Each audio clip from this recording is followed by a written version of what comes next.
On me demande souvent ce que je ferais différemment si je devais reprendre aujourd'hui un investissement immobilier. La vérité pourrait vous surprendre. Oui, je ferai les choses différemment. Parce que quand j'ai commencé il y a 30 années, le marché immobilier, les règles, tout ce qu'on connaît aujourd'hui a évolué au fil des années. Donc, je ne vais pas faire exactement comme j'avais fait il y a 30 ans passés. La première chose que je ferais différemment, c'est changer tout de suite ma mentalité, penser différemment, penser stratégique. Parce qu'au début, quand j'avais commencé, quand je trouvais une bonne opportunité, c'est comme un coup de cœur, je sautais là-dessus, je voulais l'acheter, je voulais augmenter le nombre de portes. Vous voyez un peu l'enthousiasme de débutant là. Je l'avais moi aussi. Mais aujourd'hui, je vais penser plus stratégiquement. Ça, c'est la première chose que je ferai. La deuxième chose que je ferai des choix plus stratégiques. Oui, des choix beaucoup plus stratégiques. Parce qu'au début, tous mes investissements étaient un peu concentrés dans le même secteur. Des fois, plusieurs même sur la même rue, imaginez-vous. Donc, j'aurais été un peu plus stratégique. Je vais prendre beaucoup plus de temps pour faire l'analyse du marché et je vais plus viser directement sur le cash flow positif. La troisième chose que je ferai différemment, c'est de diversifier. Diversifier mes biens immobiliers. Par exemple, en avoir un peu dans le résidentiel, dans le commercial, le mix, et même pourquoi pas faire un peu de ce qu'on appelle le flip.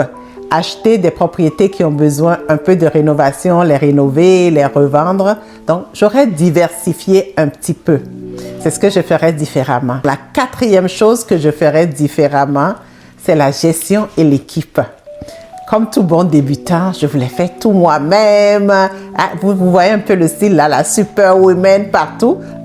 Croyez-le ou non, je faisais même un peu de peinture, je faisais plein de choses par moi-même. Donc aujourd'hui, si je devais le refaire, je serais entourée d'une bonne équipe. Je vais déléguer mieux. Je ne vais pas chercher à faire tout moi-même parce qu'en déléguant à d'autres personnes, cela me permettrait de consacrer plus de temps sur ce qui est essentiel, c'est-à-dire développer d'autres investissements immobiliers, analyser le marché, prendre plus de temps pour aller dénicher d'autres investissements immobiliers et investir là-dedans. Donc, vous voyez un petit peu. Donc, si je devais reprendre aujourd'hui, oui, je ferais les choses différemment.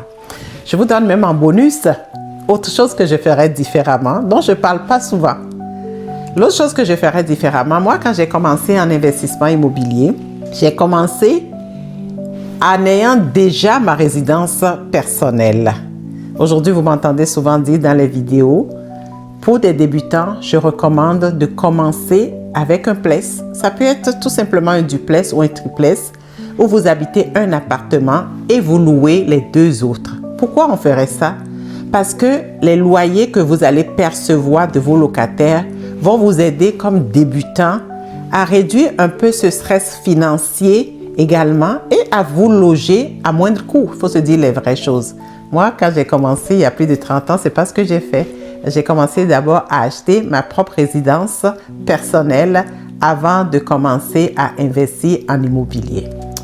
Autre chose que je ferais différemment, un deuxième bonus que je vous donne ici. Quand j'ai commencé à investir en immobilier, j'ai acheté mon premier bien. C'était un 4 logis, un quadruplex si vous préférez. Et après 2 ou 3 ans, ça a pris tellement de valeur à l'époque, il y a plus de 30 ans encore une fois.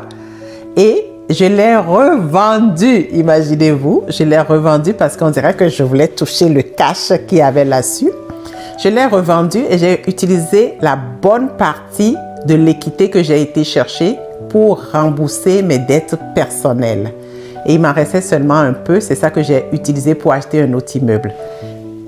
Si aujourd'hui je devais le refaire, j'aurais pris tout cet argent que j'ai été chercher comme profit, l'investir à 100% dans d'autres immeubles. Ça m'aurait apporté peut-être 1 ou 2 autres immeubles de plus. Donc voilà ce que je ferais différemment si je devais reprendre un investissement immobilier aujourd'hui. Écris-moi en commentaire. Si toi aussi tu es un investisseur en immobilier que tu devais reprendre, est-ce qu'il y a des choses que tu ferais différemment? partage-le. Moi aussi, j'aimerais apprendre de vous et peut-être ça peut aider aussi quelqu'un qui écoute cette vidéo aujourd'hui.